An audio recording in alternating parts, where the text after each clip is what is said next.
all the distinguished guests present here on the dais, my dear friends present here. First of all, I'd like to congratulate Access for this wonderful summit that has been organized. One of the main reasons why I'm here today is because of the topic for the summit, for especially this session for which I was invited, which deals with access to markets, making markets work for the poor. I think it is one of the main issues today if we think about making the livelihood of poor people sustainable. It is extremely important that we address the concept of the accessibility to markets for the poor. I have a huge, a really long speech which was prepared by the ministry for me, but I don't want to bore all of you with that long speech. And since I recognize that all of you here are practitioners and experts in this very field, there is no need for me to repeat any statistics or any facts for that matter, because I believe and I know that all of you are so well informed about the whole situation. So I would just like to say, for a very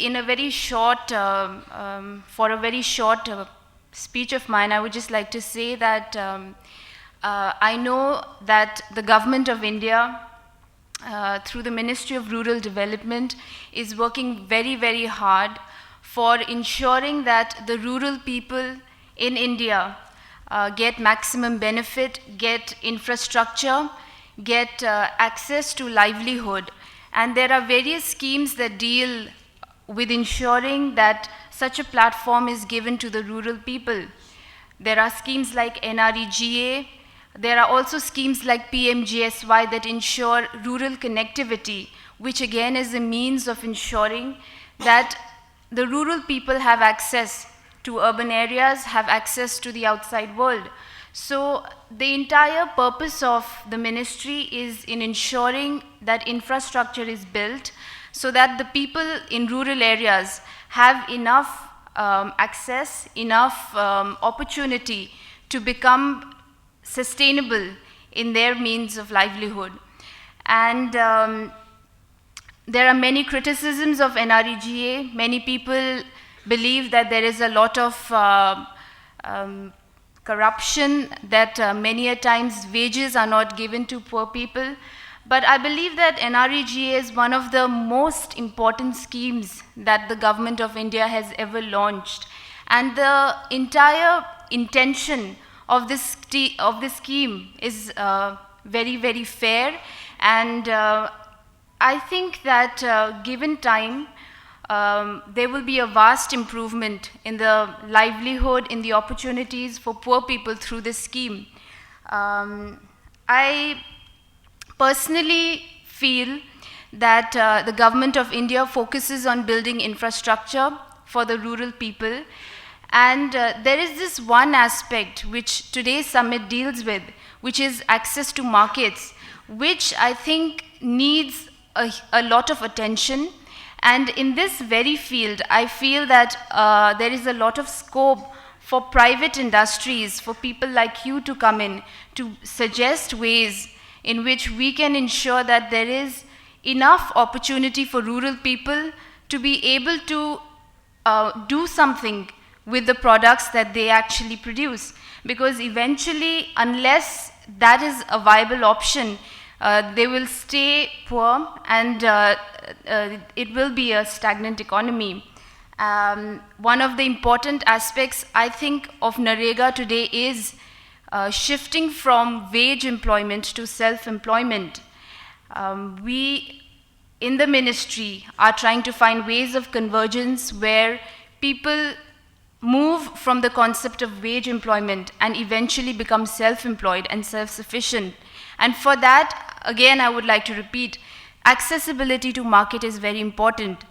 The government of India, the Ministry of Rural Development, we organize something called the Saras Mela every year, where rural artisans are provided opportunities to display their produce, where for a period of 1 to 2 weeks, rural artisans are given a platform where they can sell their produce in the market.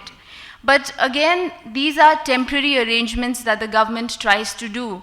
And here I feel that a lot of opportunities are possible, a lot of innovative means are possible where you can come in.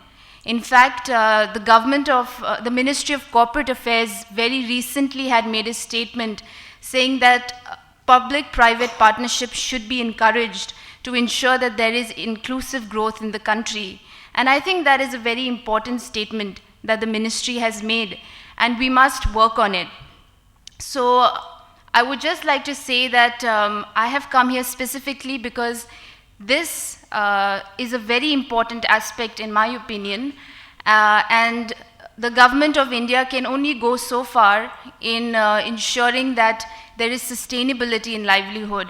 And we need the support of private sectors, we need the support of civil societies and people like you to ensure that at the end of the day, there is a setup which is eventually sustainable, where the word inclusive growth really reflects what is happening in rural India.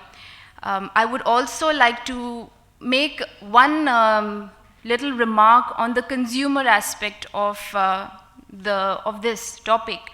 I think, I'm not sure, please do correct me if I'm wrong, I'm not sure what is the value of rural produce in India. For instance, when you look at an international market, there is a lot of value, a moral value which is added to products made by indigenous people, products that are organic, products that say it's fair trade. And you see a lot of people in international market buying things, even though they are or they're slightly more expensive, only because it has this moral value added to it, which says that it is a product of fair trade, product of indigenous people, which is organic. I think that kind of a value is something which I have not yet seen in the Indian market. In fact, many a times when a produce is a rural produce, we tend to undermine it and we refuse to pay more for it. And I think that is an attitudinal change that we as consumers must work on.